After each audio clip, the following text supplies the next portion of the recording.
YA nerds, my name is Kaye and I like to read a lot, and welcome to Kaye Reads a Lot. So this week, if you guys don't know, I'm a librarian and this week is Banned Books Week, which I completely forgot about until Monday morning when I came in and somebody went, "Why didn't you make a banned books display?" And I went, "It's Banned Books Week?" I thought it was like still April. So here we are, it's Banned Books Week. Usually it's just a week-long thing, but I'm going to take this week and next week to make 2 videos about some banned books that I own. And just to talk about like why they were banned, why I think it's silly, or challenged, banned or challenged, because it can be either or at this point. So let's get started. Warning ahead of time, these videos might be kind of long, so take that as you will, I guess. So the first book I want to talk about is 1984 by George Orwell. So this was challenged because it was deemed pro-communist and contained explicit sexual matter. Now, I think that's kind of silly, honestly, because this is an adult book, but we have to remember that it was published in 1948, and so people's opinions back then were a little less lenient than they are right now. Although that being said, it, you know, it's been challenged a number of times even in the most recent years. Now, I will also be honest, I haven't read this book. I've owned it since 2016 for very obvious reasons, and I'm gonna get to it probably in the next few months or so, just because it is a classic and a lot of people have been telling me to read it because of, you know, our political climate. It is kind of silly in my opinion. I think I said this already, that it was challenged for being pro-communist and having explicit material inside of it because, like, it talks about, like, the bad things about government. So, I don't know. Maybe I will update my opinion on this later on my Instagram feed. We'll see. The next book I want to talk about is called After the First Death, and it's by Robert Cormier. I really like Robert Cormier. I own 2 of his books. Ironically, I have not read The Chocolate War, which is apparently like his like magnum opus. It's been on every summer reading list forever. Robert Cormier was one of the first big YA authors. He started publishing in the 70s, and he started making books that were like interesting for kids to read. So that's kind of where this one comes in. I was challenged for being pornographic, even though it's included in Yalsa's Best Books for Young Adults from 1979. This book does have a lot of issues, particularly the fact that the author kind of portrayed the terrorists in the book in a really like racist light, but it is also the 70s, so we kind of have to give it a pass a little bit. That being said, it is a really thrilling read, and it's not that long, if you can see. It's a very small book. I've read it like 3 times. And I remember reading it for summer reading and really enjoying it. So it is a good book for those reluctant readers, as long as like you're willing to have like that conversation like, "Well, this book's kind of racist." I think it still belongs on the shelves. The next one is one of my all-time favorites, The Handmaid's Tale, and look how beautiful this cover is. I bought this when I worked at Barnes & Noble 4 years ago, because I had a discount, and like the cover's so nice, even though I borrowed it from the library and read it that way, whatever. So this was challenged for being sexually explicit, violently graphic, and morally corrupt. And I mean, it's a book about the disenfranchisement and rape of innocent women in order to keep the population of America going, so yeah, explicit. However, it is also a very important book because of its political connotations, and so it does still belong on the shelf. You know, that being said, this is kind of a book that a lot of women, especially recently, kind of tout as being, this is going to be the future of our world if we keep going the way we're going, especially since the birth rates have declined over the last 10 years to like a really startling rate, but also like the world's overpopulated, and I feel like that kind of evens it out a little bit. Who knows, maybe I'm wrong, but so anyway, that's The Handmaid's Tale. The next one, I own the book and I can't find it, so we're going to put a picture of it here. It's The Hunger Games by Suzanne Collins, and the whole trilogy has been challenged a number of times. So it's been challenged for being anti-ethnic, anti-family, insensitive, had offensive language, occult/satanic lessons in it, violence, religious viewpoints, and sexuality. It's a lot to unpack. This book is kind of the book of a generation, though. You know, we learned how to protest by looking at this book, I feel like. Especially like millennials and Gen Z, when they read this book, especially millennials, hi, this book came out when I was in high school, so it kind of showed us that like staying up to the government is a good thing, and maybe that's why it's been challenged so often. You know, it taught us to stand up to those in charge and to seek retribution for the wrongs that they've committed.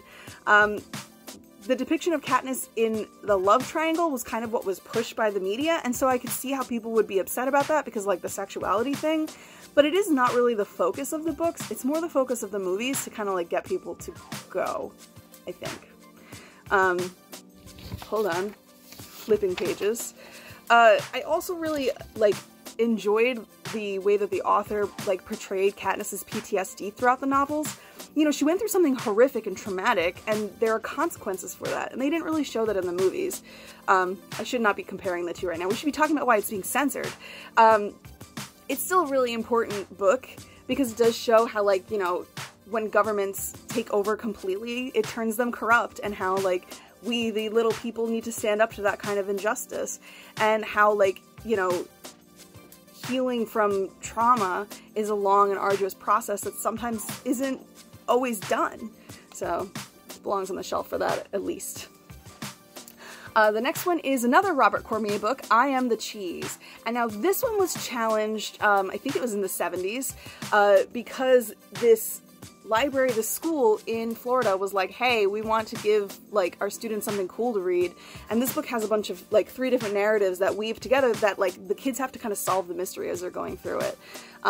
It was deemed morbid and depressing, and its language crude and vulgar. It's named one of the best YA books of 1977 by ALA, I'm pretty sure, and it's an interesting read, really. It's a book that can be fun and challenging. It's not even, like, that long, to be honest. It's another one of Robert Cormier's, really short, easy to get through. Most of the problems with the book seem silly to me, to be honest. Teenagers, they curse. They use crude and vulgar language, and to suppress that kind of thing just seems really annoying. I mean, I was 14 when I read this book, and I'm perfectly fine. Sometimes. Alright. This next book is one of my favorites. It's Neverwhere by Neil Gaiman. And I mean, I bought the author's preferred text. Have I read it yet? No, but I've read Neverwhere, like the normal text, like 5 times. I've also listened to the radio show like 500 times. So this, I love this book. I love Neil Gaiman. Definitely listen to this book if you get the opportunity, if you like audiobooks, because Neil usually, I'm referring to him the first name, Mr. Gaiman usually reads them. He's like the narrator for all of his books. Hold on a second. Hey! Piper! Oh, you're such a dumb shit. So, this book was banned for sexual innuendos and harsh language. It's so weird because this is like an adult book, and for it to be like deemed too mature just seems really silly to me. Am I supposed to read books with only foul language? With no foul language? Am I supposed to read books that are just morally great and like everything's a happy ending all the time? Am I supposed to, like, read boring books where nothing happens and no one is human? Like, it's so silly. I've read this book, like, a million times, like I said, and I've never been scandalized by it. Maybe it's just me. But, yeah, this book's great. Definitely read it. Read all the banned books, but read this one. Cool. The next one's a book that I have reviewed on this channel, so we know I love it, and it's The Perks of Being a Wallflower by Stephen Chbosky. This book was removed from a school because an idiot teacher gave it to a bunch of 7th graders. Now, it is a YA book, which means that's 7th to 12th grade. However, I feel like YA should be separated, not necessarily like on the shelves or whatever, but there are definitely YA books that are meant for like young adults, and then there are YA books that are meant for like older teens. This one is meant for older teens. There is rape in this, incest, a little bit of pedophilia. There's an abortion in this book. The main characters, like, smoke a ton, and they do a lot of drugs. So, like, it's not really for 7th graders. I would give this to an 11th grader. I'd give this to a 10th grader. I would not give this to 7th graders. So, of course, because this teacher gave this to a bunch of 7th graders, a parent had a complaint, and it turned to a whole thing. This was deemed disgusting, which I don't think so. It was also challenged in a separate school because of its sex scenes and its drug depictions. So, like, challenged for sex and drugs but not for abortion, I guess that's a good thing. It's one of the best YA books that was published in the late 90s, to be honest, and it kind of did set the trend for a lot of YA books that are now published today. The other great thing about this book is because it's written the way it is with the letters and we're learning things from Charlie's perspective, it teaches a level of empathy. So to ban it is kind of very silly.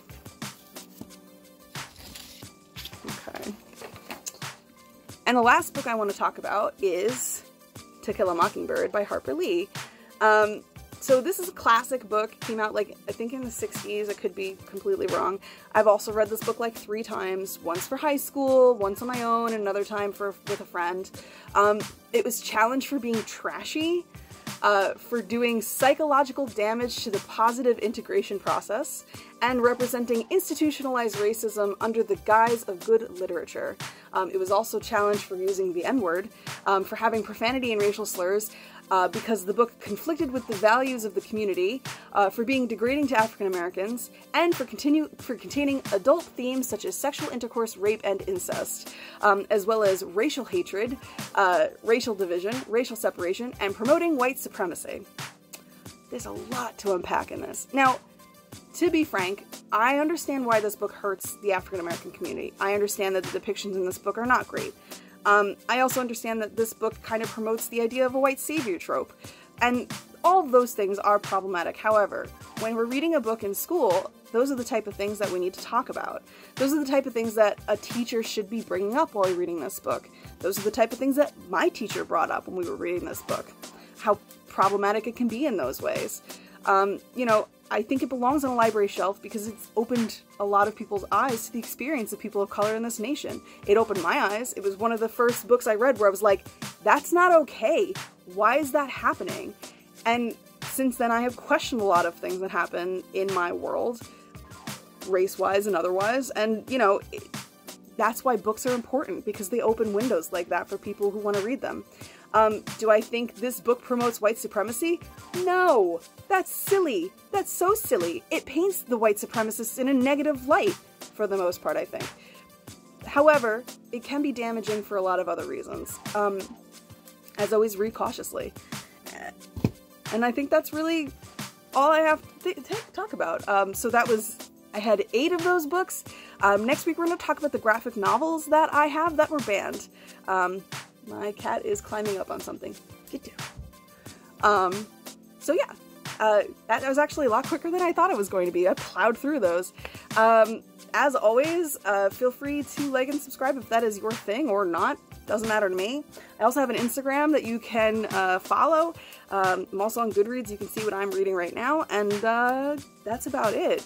Man, that was really, really quick. I'm so surprised at myself. Anyway, that's it for this week. Happy Banned Books Week, and I'll see you guys later. Peace out, YA nerds.